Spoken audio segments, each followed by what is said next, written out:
There is a video in circulation where South African men and one particular lady walks into a public hospital calling out all non-South Africans to leave the hospital. They walk in and call out all non-South Africans or non-citizens of South Africa to exit without treatment, and actually states that for those whose conditions are critical, be stabilized first and then be checked out. In fact, they actually checked out a man with a patient in a wheelchair who identified himself as a refugee from Congo. Ladies and gentlemen, I want you to see the video before I proceed with my take on this. And by the way, my name is Cyrus, and this is Tuntun Network in Accra, Ghana. Be sure to subscribe and click on the bell if today is your first time. Let's watch this video quickly. If you know that you are not a South African citizen, may you please stand up and leave our hospital. Thank you very much. Thank you, gentlemen. Thank you. If you are not a South African citizen, please leave our hospital. How are you, my good doctors? Anyone who is not a South African citizen, just because of their this side, please stabilize them. After they've been stabilized, you can discharge them. You are a refugee. Yes. You came here legally.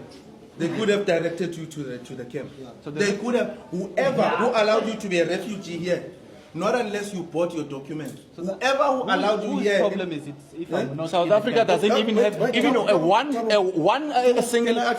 Doesn't have a refugee camp. I'm not in the camp. Okay. Whose problem is it? If I'm not. Let me answer you then. Who's the camp so I can go to? Okay. Which country do you come from? I'm from Congo. Congo. You're from Congo. What is the nearest country to Congo? If you're seeking refuge in South Africa, because according to you cannot come to South Africa, seek refuge in a wrong country and ask us silly questions, ma'am. No, the government. Which government? The government. Which government? Which government you're talking about? Let me tell you something. Shh, keep quiet. We don't have time to reason with foreigners. Leave, my guy. Let's go, ma'am. No. Let's go, ma'am. Shush. Leave. Let's go. We don't reason with foreigners. We don't want the reason. You ran away from your problems. You came here. When you get well, when you get on that hospital bed, just know Kuti, next time when you come, when you want services, there won't be a next time. There won't be a next time. You must go to a private clinic or a private hospital. When you get well from our hospital bed, do not come back here. Here, we only allow South Africans only. All hospitals, all public hospitals in KZN, all public clinics in KZN are for South Africans only. Do not ever come back here when you get well. AfricaFundr is a website which enables you to raise funds from people in the diaspora in order to assist with the completion of projects that would help to foster the growth and development of the continent. Raise funds for a range of diverse projects, whether it be for schools, classroom remodeling, healthcare services, or the next unicorn technology company. Sign up now and allow us to begin this journey together.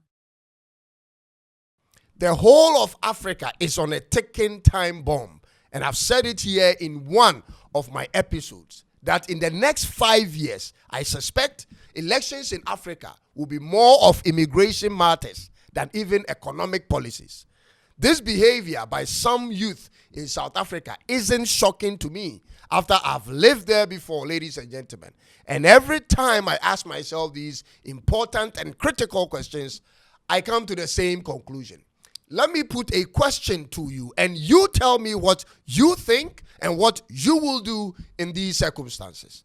Imagine in your country, whether in Ghana, Zimbabwe, Nigeria, Cameroon, Congo, or Uganda, imagine you constantly see other African nationals continually flooding into your neighborhood. Imagine that. And all of a sudden, cost of home rentals goes up and crime is increasing and the streets are crowding and the local public hospitals are packed with people you do not understand their language. Just imagine this.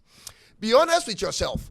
What will be your first line of thought? Now, also imagine that you go to a public hospital to get treatment as an indigenous person and you find a long line of people waiting on doctors that you also want to see. And most of these people don't look like they are from around and don't sound local. What would you do? Be honest. Then finally, imagine that you want medical supplies because of your ailment and you are told by the local public hospital that they are short of supplies because the number of patients are just too many for the local hospital to handle.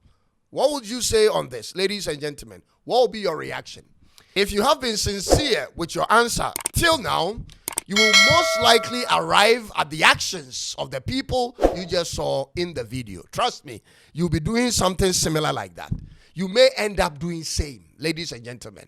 There are people who use my videos and blast me for being double standard in my opinion or delivery, and therefore saying all manner of things against me.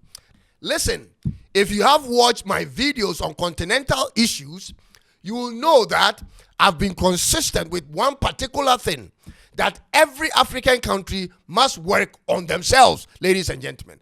That has been my focus from day one, 2 years ago.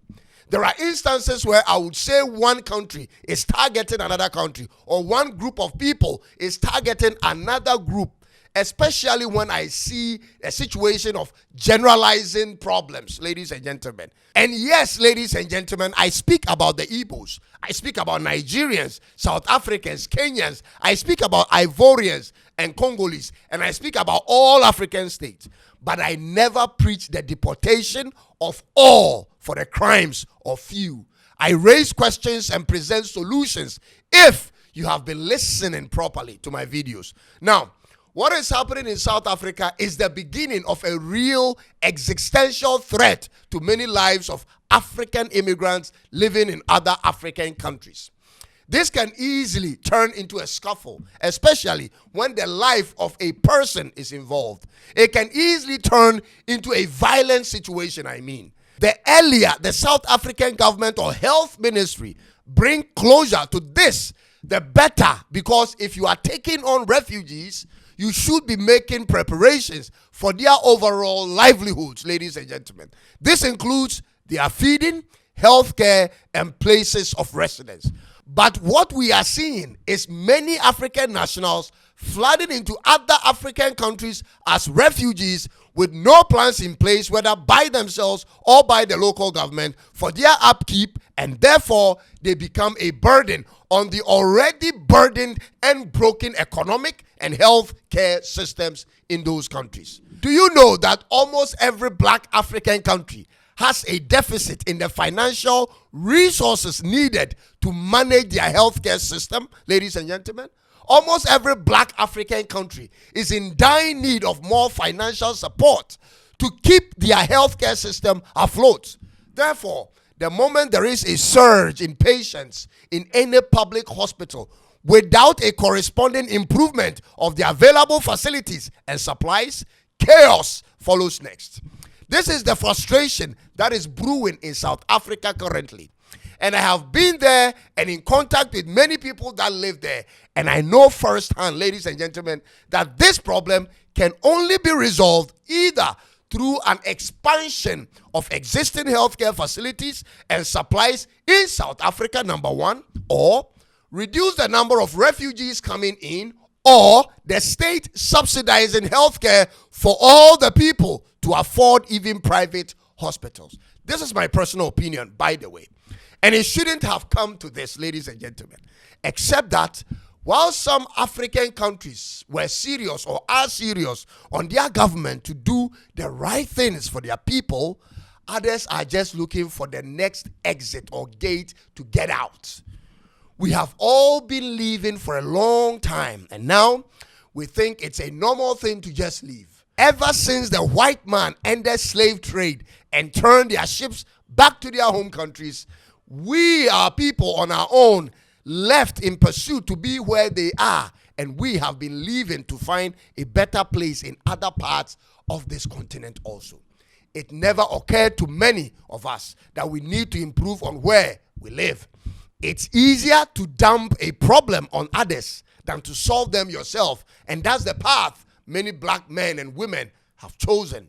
We have given up on our countries, ladies and gentlemen. We've given up and allowed politicians to destroy every good thing in the land. Who are we fooling at this point? Now, some of the people of South Africa, like this group in the video, seem to have enough of us. They just look like they are tired. They seem to be very tired of the influx of immigrants. And this reaction, ladies and gentlemen, to me, is only the beginning. They started with closing immigrant shops some months ago, which I did an episode on. And now they are at public hospitals. Where will they be heading next, ladies and gentlemen? What would happen if their number increases, or if this reaction spreads nationwide in South Africa? And what will happen on a day when they meet a group of immigrants who would resist them? Ladies and gentlemen, have you thought about this? Would it be another incident of bloodshed like in the past? Fellow Africans, let me say this to you. We all have to wake up to the challenge of developing where we are from.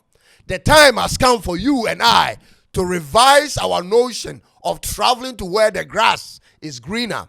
The grass can be grown right here and made green right here. Let's turn our attention to the politicians and demand what we want to find out there when we travel. Ladies and gentlemen, they have been the reason for our insecurity and bad economies. The politicians, they have sold out our natural resources to Westerners for protection and money. They are the reason why you are called a refugee when you actually come from a very beautiful place. Myself, I got tired of traveling when I was once called Kwere Kwere in South Africa and decided I'm going back home. And ever since I returned and made a conscious effort to make life comfortable where I live, ladies and gentlemen, it's been one blessing after another from God. And I am tired of news like these because I know the truth is not in the narrative people are putting out there. There is a lot of frustration in South African system. And until the ANC government gets their acts together or make way for a new system, these situations will always make the news. I just feel so sorry for my brothers and sisters who have to face this type of situation. It's just unfortunate. And the group, to that group who is embarking on this mission for the purpose of Ubuntu, I'm speaking to you. You have to temper being right with being human again. And to the South African government, please step in before it gets out of hands. Call your people to order. That's all I can say for now, ladies and gentlemen. That's all I can say. And I'll catch you in the next one. Don't forget to subscribe and click on the bell for more of my videos. May God help us all. It is bye-bye from here.